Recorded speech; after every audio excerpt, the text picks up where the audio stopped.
నమస్తే. ప్రొఫెసర్ నాగేశ్వర్ పవన్ కళ్యాణ్ గారి మీద, మనోహర్ మీద చేసినటువంటి వ్యాఖ్యలను బేషరతుగా ఉపసంహరించుకున్నారు. ఎందుకు ఈ వ్యాఖ్యలు చేశారు, ఎందుకు ఉపసంహరించుకున్నారు అనేది ఇక్కడ ప్రశ్న. ఎందుకు ఉపసంహరించుకున్నారు?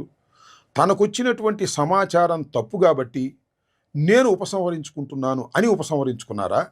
లేక తాను చేసిన వ్యాఖ్యల పట్ల తెలుగుదేశం, జనసేన, కూటమి బెదిరింపులకు భయపడి చేసుకున్నారా? లేక ఎల్లో మీడియా ఛానల్స్లో ఆయన్ని ట్రోల్ చేస్తున్నటువంటి విధానాన్ని చూసి బాధపడి వెనక్కు తీసుకున్నారా? అంతేకాదు, ఒక చిత్రం ఏమిటంటే ఆయన మీద ఆంధ్రప్రదేశ్లో కేసులు కూడా రిజిస్టర్ చేశారు. చూశారుగా, ఒక ఎనలిస్టు వ్యాఖ్యలు చేస్తే క్రిమినల్ కేసులు పెట్టి అరెస్టు చేయాలనేటువంటి ఆలోచన కూటమి ప్రభుత్వం, జనసేన చేస్తుందంటే ఎంతకు దిగజారిపోయారనేది ఇక్కడ మనం ఆలోచించవలసినటువంటి అంశం.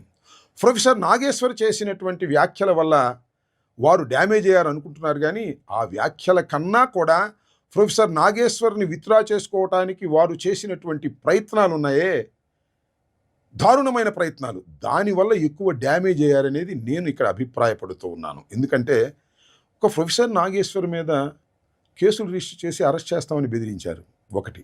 అంతేకాకుండా విచ్చలవిడిగా బెదిరించే ప్రయత్నం చేశారు.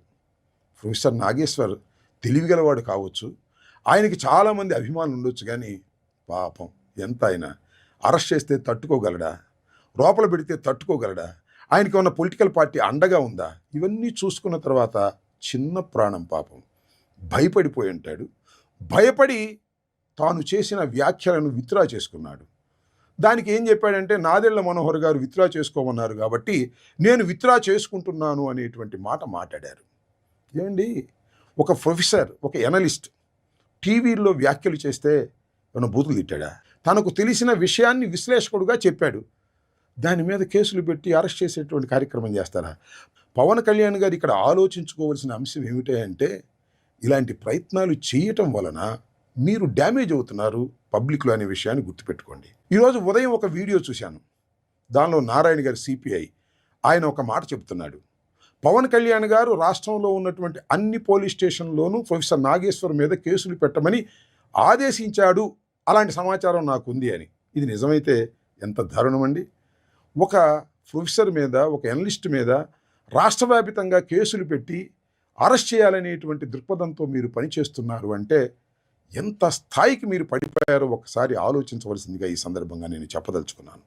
నేను పూర్తిగా విశ్వసిస్తున్నది ఏమిటంటే, ప్రొఫెసర్ నాగేశ్వర్ గారు భయపడి విత్డ్రా చేసుకున్నట్టుగా నేను భావిస్తున్నాను.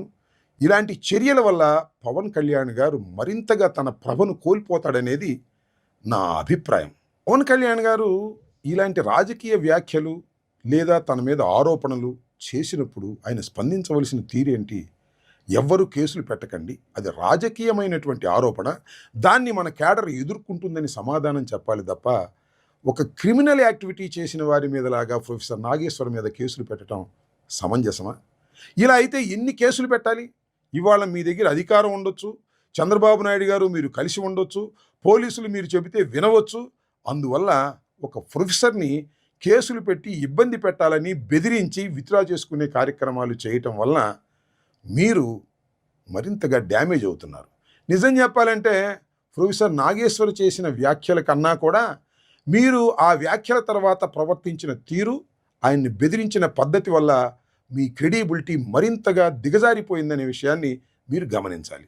ఒకవేళ పవన్ కళ్యాణ్ గారు వెళ్ళి అమిత్ షాని, జగన్మోహన్ రెడ్డి గారిని అరెస్ట్ చేయడానికి పర్మిషన్ అడిగితే తప్పు కూడా ఏమీ లేదు. ఎందుకంటే కూటమిలో మీరు ఒక బాధ్యులు.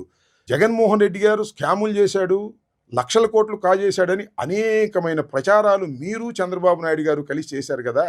అలాంటప్పుడు అరెస్ట్ చేయడానికి మీరు ప్రయత్నం చేయడంలో పెద్ద ఆశ్చర్యపడాల్సిన అవసరం లేదు. కానీ దాన్ని కూడా తప్పుకుపోయేటటువంటి పరిస్థితుల్లో మీరున్నారు.